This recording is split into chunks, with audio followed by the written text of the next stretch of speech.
Listen closely, because this is where most traders come undone, and it's not because they didn't find the right stock, or because the market didn't offer opportunities. It's because they misunderstood margin and leverage. You see, these are the silent killers in trading.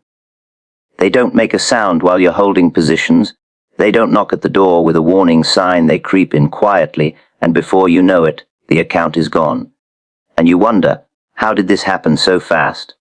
Now, in the previous video on risk management rules, I spoke about the importance of protecting your capital like a mother protects her children. That principle never leaves you. But today, margin and leverage are the tools that allow traders to break those very rules in the most dangerous way. Do you see the connection? Margin looks harmless at first. The broker says, "Put down $1 and I'll let you control 4. And the greedy trader nods, because his mind races with possibilities. 4 times the size means 4 times the profit, doesn't it? Yes, but it also means 4 times the loss. And tell me, friend, what do you think comes faster in a market that never forgives profits or losses? You already know the answer. Leverage is seductive. It's like being given a fast horse, and you feel strong sitting in that saddle. But let me ask you something. Do you know how to ride at full gallop? Because if you don't, the speed will throw you off, and the ground doesn't care if you break your bones. That's exactly what happens when traders use leverage without discipline.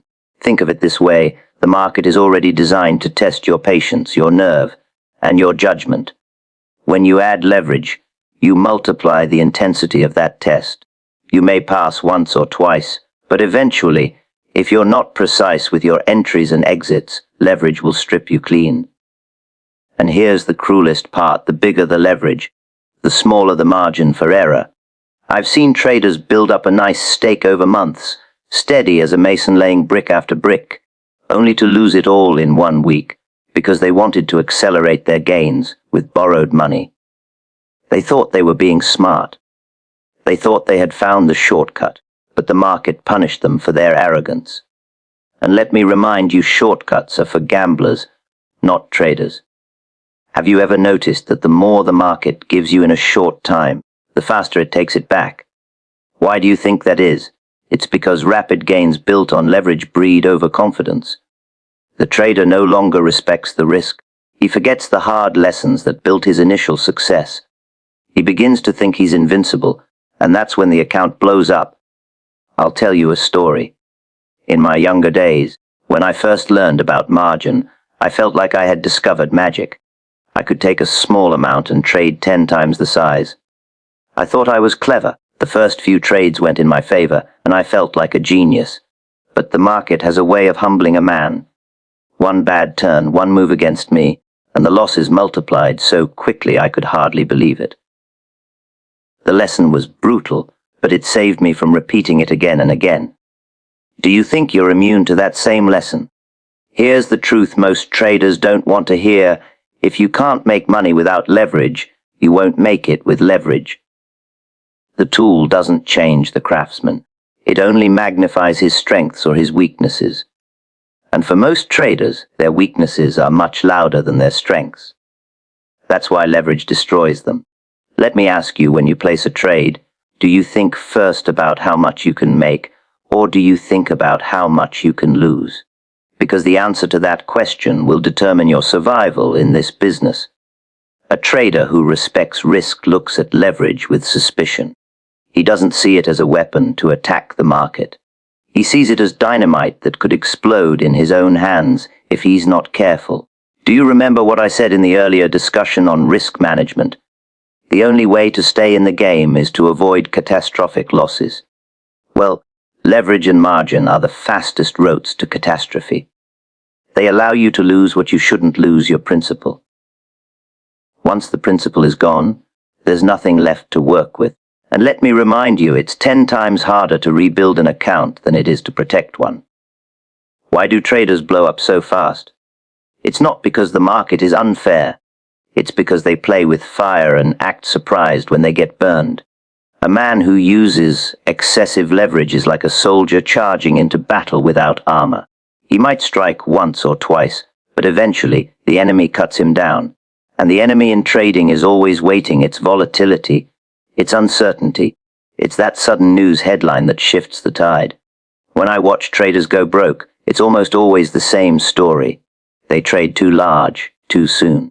They think leverage is their friend, but leverage is never your friend. It's a loan with a knife attached to it. The broker will not hesitate to collect his margin call. He doesn't care about your feelings, your dreams, or your plans. He just wants his money back. And when the call comes, you will sell your positions at the worst possible moment because you won't have a choice. Do you want to hand over your decision-making power like that?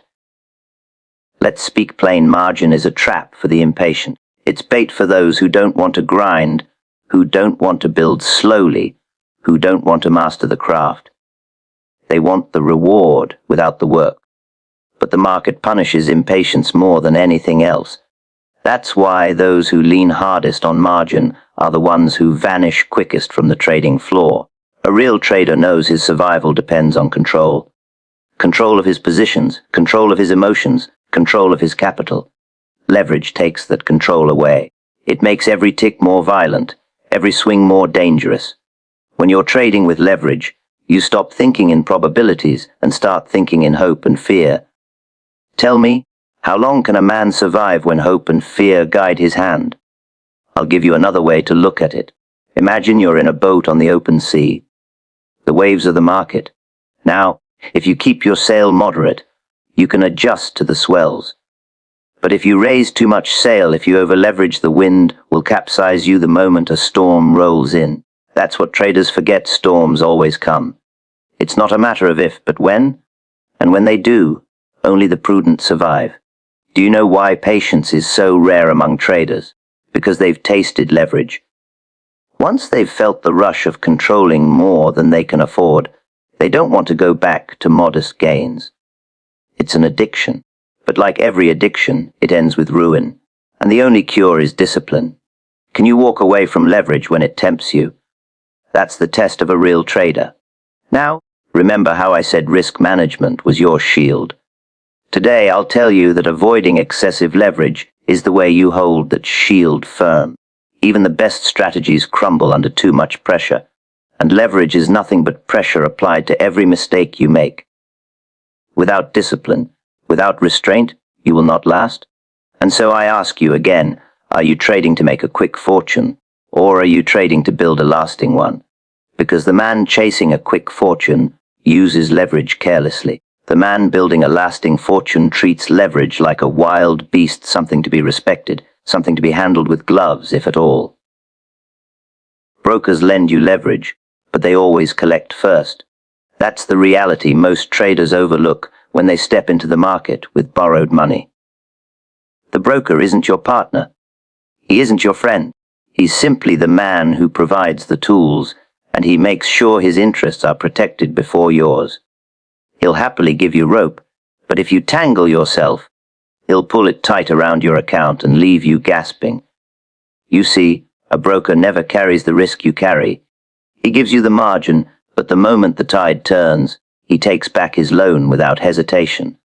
Think about it carefully. When you trade on margin, you're essentially a tenant, not an owner.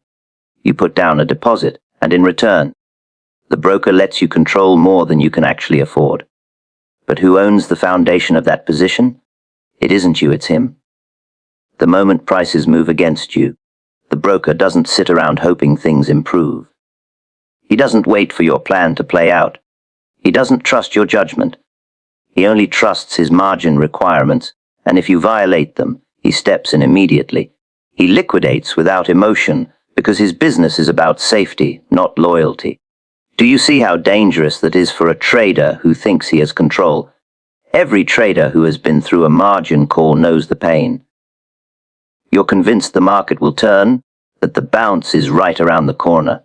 You hold on, trying to be patient, and then the broker steps in and sells your position at the absolute worst time. Not because you wanted to sell, but because he demanded it. And the moment you're out, what happens? Often, the market turns exactly where you thought it would, but it's too late. You've been forced out of the game. That's the cruelty of leverage. It gives the broker control over your destiny. Now ask yourself this. If the broker always collects first, where does that leave you? It leaves you with scraps if you're careless. It leaves you with losses magnified far beyond what you planned. And it leaves you with regret, because deep down you'll realize you handed your control away voluntarily. Nobody forced you to take the leverage. You chose it, thinking it would be your ally. But the truth is, leverage is the broker's ally, not yours. The broker doesn't need to care about whether you succeed or fail.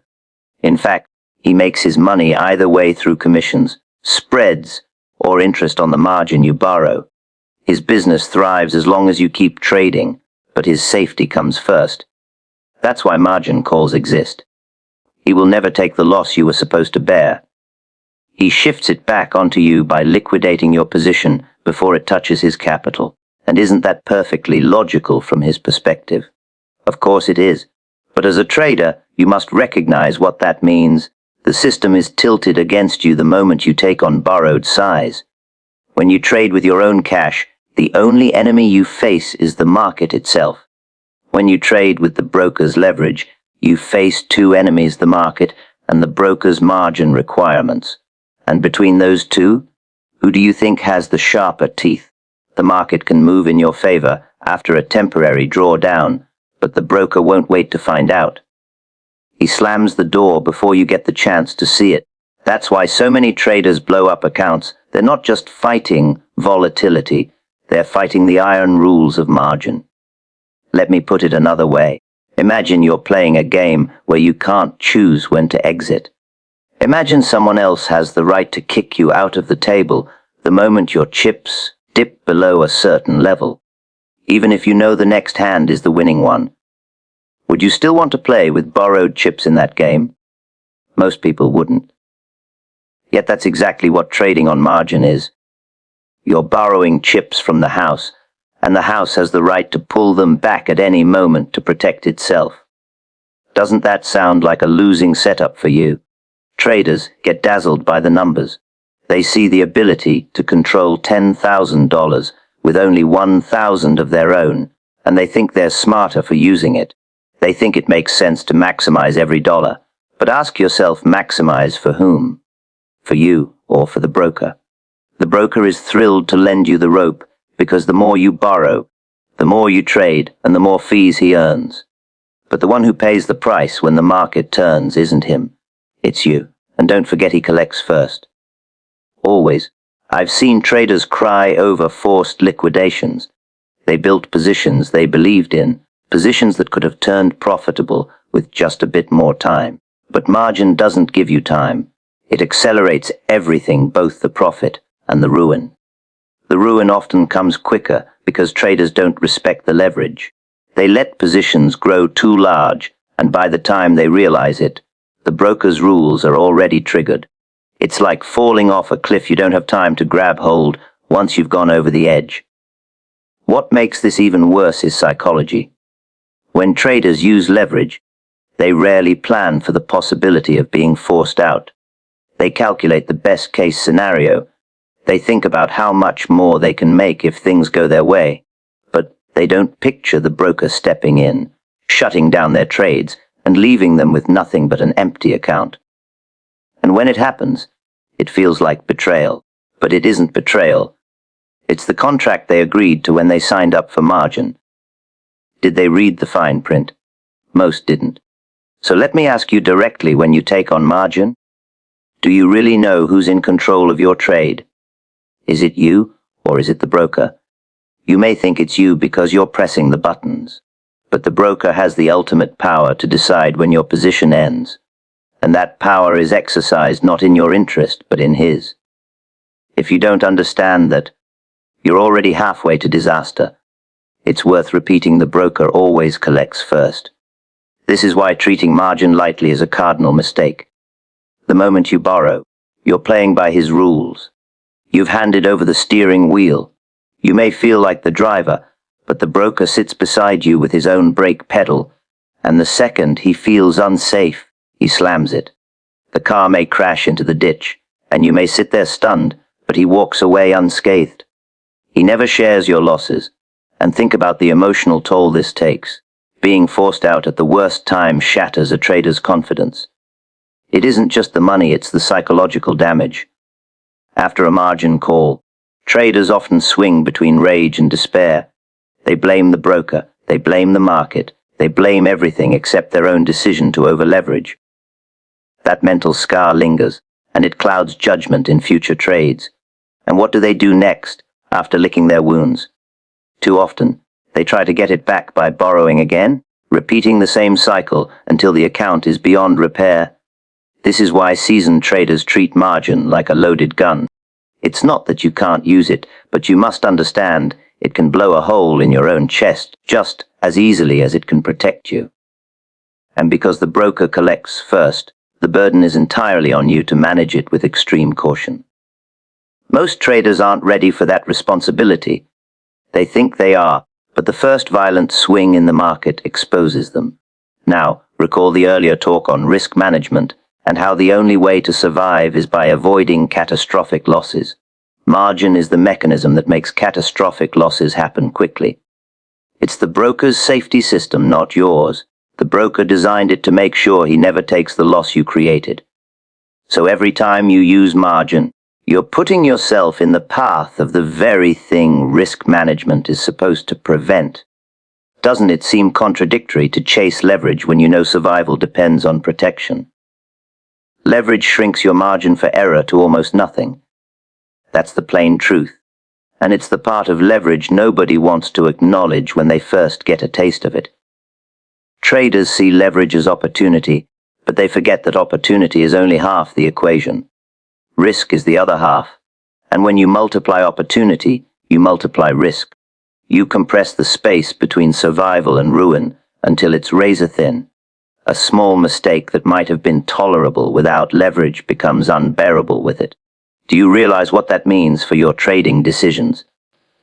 It means you can't afford even the slightest hesitation, because hesitation will cost you 10 times more than it should. Imagine standing on a narrow ledge high above the ground. If the ledge is wide, you have space to adjust your footing. You can stumble and catch yourself. That's trading without leverage. But when the ledge shrinks to the width of a rope, one misstep means the fall. That's trading with leverage. The market doesn't need to push you very hard when your balance is so precarious. A single gust of wind, one bad tick, can send you over. And you don't get the luxury of climbing back. The fall is fast and it's final. When traders first encounter leverage, they feel empowered.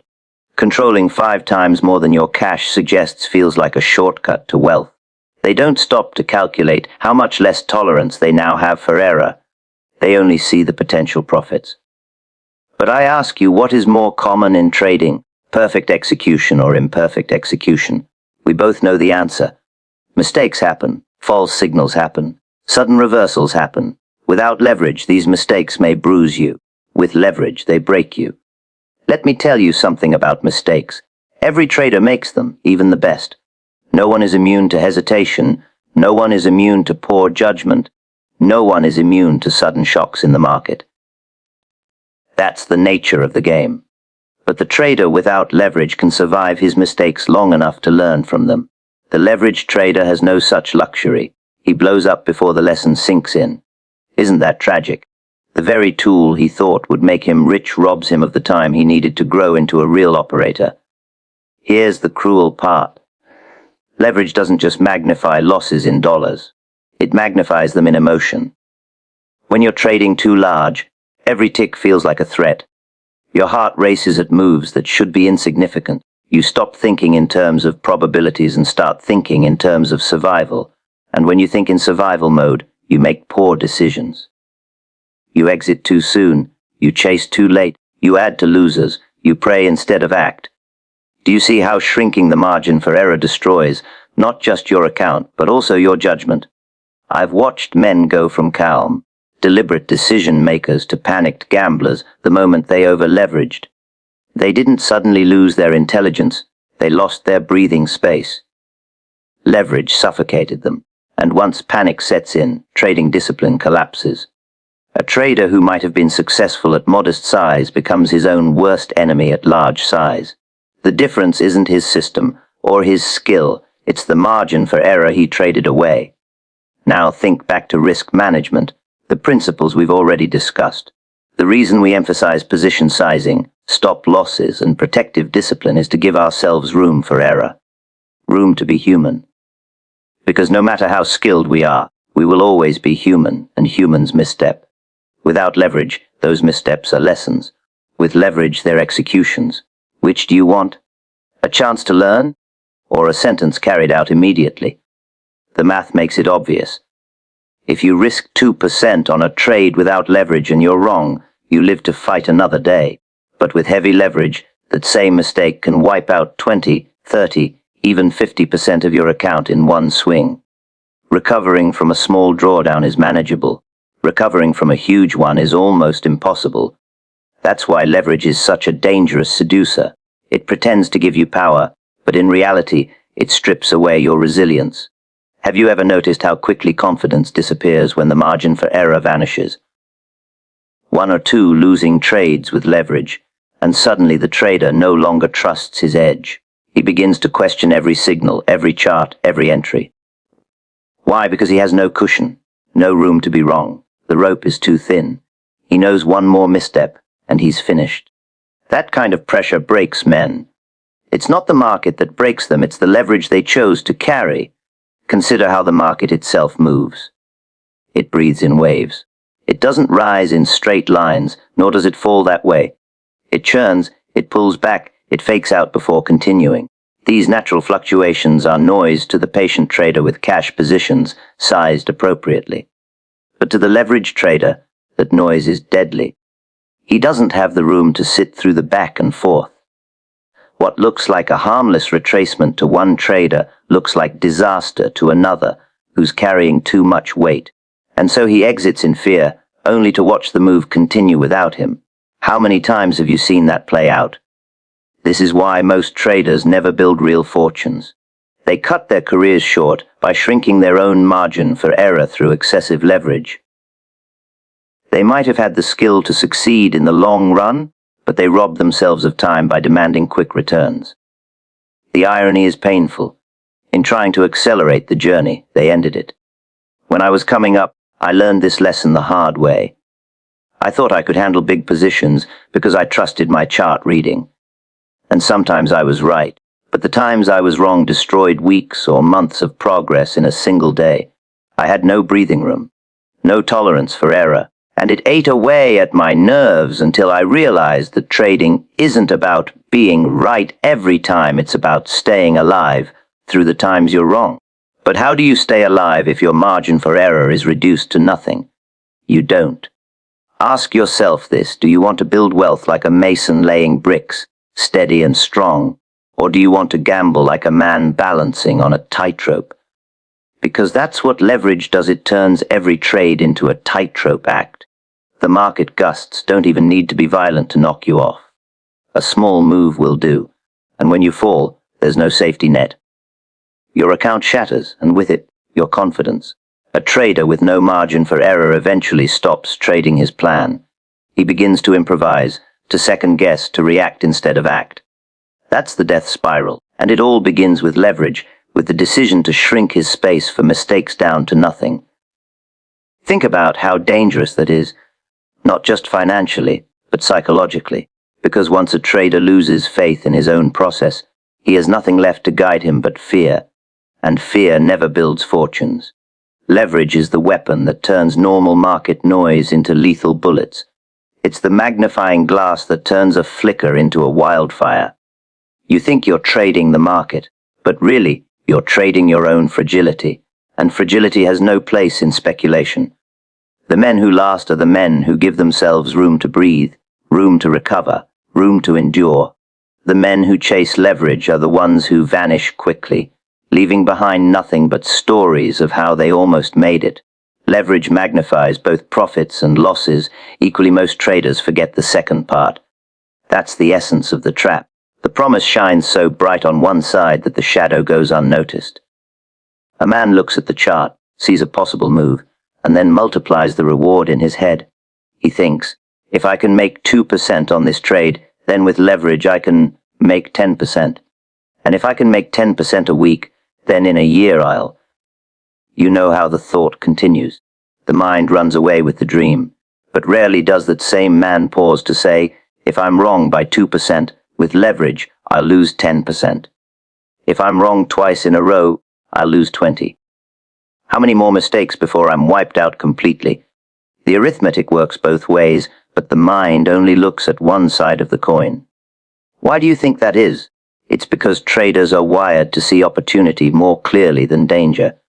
The hope of gain blinds them to the weight of risk. Leverage feeds that hope like gasoline feeds a fire. The broker whispers, why settle for small returns when you can multiply them? And the inexperienced trader nods along, forgetting that multiplication has no loyalty. It doesn't choose when to work for you and when to work against you. It simply magnifies whatever outcome the market delivers. Think about how dangerous that is in a market where no outcome is ever guaranteed. Every trade you make is uncertain by its very nature. No setup, no pattern, no signal is perfect. If it were, the market wouldn't exist in the form it does. There would be no risk premium to collect. So when you attach leverage to an inherently uncertain game, what happens? You magnify uncertainty into chaos.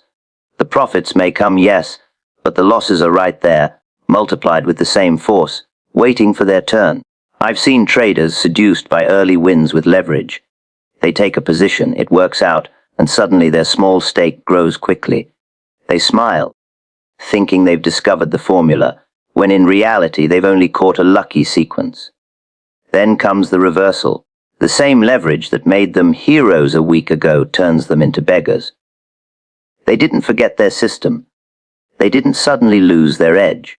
They simply ignored the equal power of loss in their calculations. Tell me, have you ever celebrated a leveraged win and then felt the gut punch of a leveraged loss right after? If so, you know the lesson I'm describing. The market punishes imbalance of thought. When you see only the upside of leverage and ignore the downside, you are walking blindfolded into battle. The sword you swing cuts both ways. Do you think your opponent, the market, cares which side you're holding? No, the blade doesn't distinguish, and yet most traders hold it carelessly, intoxicated by the feel of its weight, not realizing it can slice their own hands as easily as it slices the enemy. Now, let me break this down in simple terms. Suppose you have $1,000 in your account. You take a position worth $10,000 by using leverage. If the market moves up by 5%, you've doubled your account. That feels like genius. But what if it moves down by 5%? You're wiped out. Do you see the symmetry? The multiplier doesn't favor you. It doesn't lean toward profit more than loss. It's impartial, cold, and mechanical. But the human mind isn't impartial. It wants the gain and ignores the loss. That's where disaster takes root. Trading is already a game of small edges. The best traders don't win every time, they win slightly more than they lose, or they cut their losses shorter than their wins. That's how the math works. But what does leverage do to those small edges? It distorts them beyond recognition. A tiny advantage is turned into a massive swing. A small drawdown that you could endure without leverage suddenly wipes you off the board. So instead of compounding your edge, leverage often destroys it. Why do so many traders fall for this? Because they confuse speed with skill. Leverage speeds up results, but speed isn't mastery. If you're running in the wrong direction, speed only takes you further from the goal. Profits achieved too quickly with leverage teach the wrong lesson. They teach arrogance instead of patience.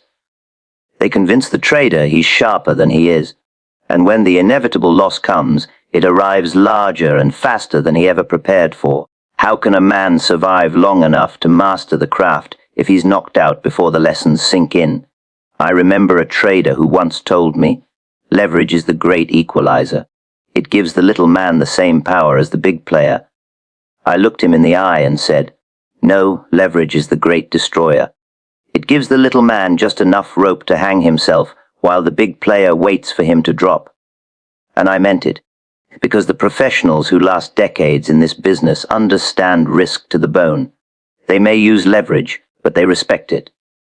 The inexperienced trader, on the other hand, treats leverage as a gift. He doesn't see the trap until it closes on him. When you magnify profits and losses equally, you must ask yourself which of the two comes more often. Is it large, sustained profit runs, or is it the constant churn of gains and setbacks? The truth is, markets spend most of their time chopping, retracing, consolidating. That means the trader faces small losses and small wins regularly. With leverage, those small losses aren't small anymore, they're catastrophic. Which side of the magnification, then, will show up most frequently in practice? It's obvious once you think about it. Here's another way to put it. Without leverage, your errors are tolerable. They sting, but they don't kill. With leverage, the same errors become fatal. And because trading is a profession of errors, because mistakes are inevitable, the man who chooses leverage as his constant companion chooses to die quickly. That's why most accounts vanish, not because of bad systems, but because of this very principle. Traders forget losses are multiplied with the same ruthlessness as profits. Do you notice how people boast about their leveraged wins but whisper about their leveraged losses? That's psychology. They want to believe the multiplier works only when they're right.